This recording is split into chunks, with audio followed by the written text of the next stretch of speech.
Bismillahirrahmanirrahim. Sekarang kita akan membahas tentang adab-adab berqada'ul hajah atau adab-adab membuang kotoran, baik buang air besar ataupun buang air kecil. Setelah kemarin atau di video sebelumnya kita membahas tentang adab-adab orang yang akan qada'ul hajat, maka kita sekarang akan membahas adab-adab orang yang sedang berqada'ul hajat. Baik, adab yang pertama itu adalah an ya'tamida walau qa'iman ala yasarihi. Hendaknya dia bertumpuan ketika dia berbuang air besar atau buang air kecil, itu meskipun dia buang kotorannya itu berdiri, hendaknya dia bertumpu dengan kaki yang kiri. Jadi buat tumpuan. Dan adab yang selanjutnya itu adalah anyan siba yumnah. Hendaknya menegakkan kaki yang kanan. Jadi yang kiri buat tumpuan, kaki yang kanan buat ditegakkan. Ini tentunya kalau qada'ul hajat, kencing ataupun BAB, itu akan membantu seseorang ya, untuk mengeluarkan kotorannya. Malah lebih mudah sekali. Nah, karena itu jangan cuma jongkok. Buang air besar jongkok itu ya betul, tapi kadang-kadang masih sisa, nggak tuntas. Tapi kalau pakai ajaran sunnah adab yang dianjurkan seperti ini, kaki kiri menjadi tumpuan, kaki kanan menjadi tegak berdiri, ya itu bisa dicontohkan. Itu seperti orang foto-foto orang pemain bola, itu kan mereka jongkok, kakinya kiri dibuat tumpuan, kanan yang ditegakkan. Nah seperti itu akan memudahkan untuk seseorang itu buang air, baik buang air besar atau buang air kecil. Ya. Kemudian adab yang ketiga adalah an yab'uda qadil hajat an ayunin nas. Hendaknya orang yang buang hajat itu hendaknya jauh dari pandangan manusia. Tentunya ini mungkin bisa disebut bagi orang-orang yang buang hajat di depan umum. Ya, buang hajat di depan umum. Bukan di depan umum, maksudnya di tanah lapang, padang pasir, menjauh, atau di hutan menjauh, jangan sampai terlihat manusia, orang-orang. Kemudian yang keempat, an yughayyiba syakhsahu.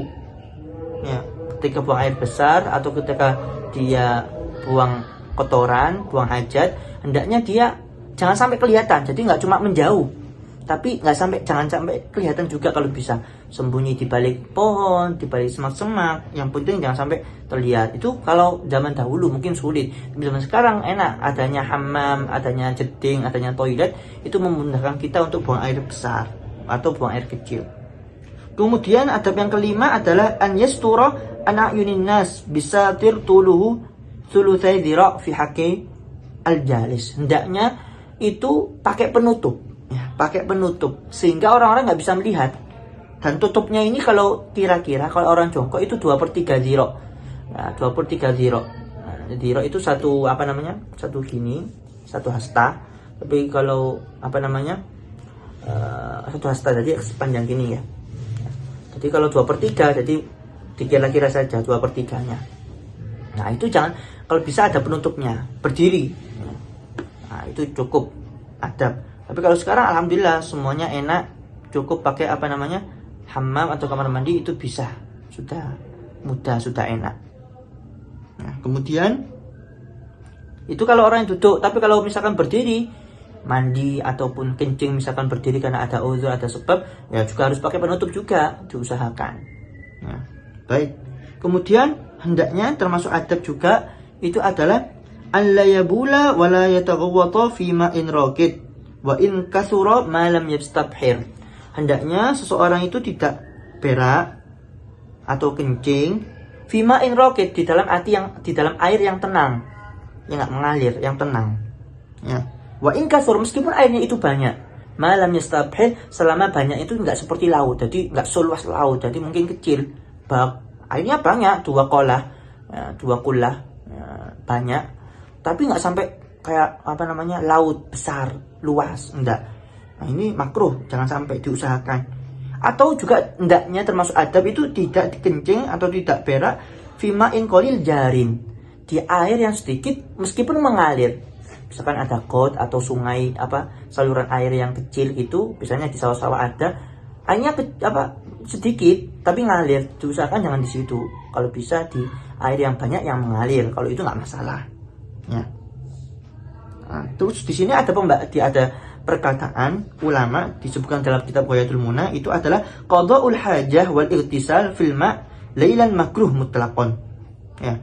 Qada'ul hajat, buang hajat ataupun mandi, fil ma', di dalam air. Jadi kayak bab mandi di laut atau di sungai, di danau ya, mandi seperti itu di tempat bukan seperti mandi di kamar mandi ya, itu kalau malam hari makruh ya, hukumnya makruh ya. Berenang malam-malam makruh, hukumnya makruh mutlakon. Kenapa kok dimakruhkan, kok kita makruh berenang atau buang hajat di air yang banyak seperti itu malam-malam hari? Kenapa? Li'annahu ma'wal jin, karena air yang tenang di malam hari itu merupakan tempatnya jin, sehingga kita dianjurkan untuk tidak menggunakan air tersebut, apalagi buat selulu, buat berenang.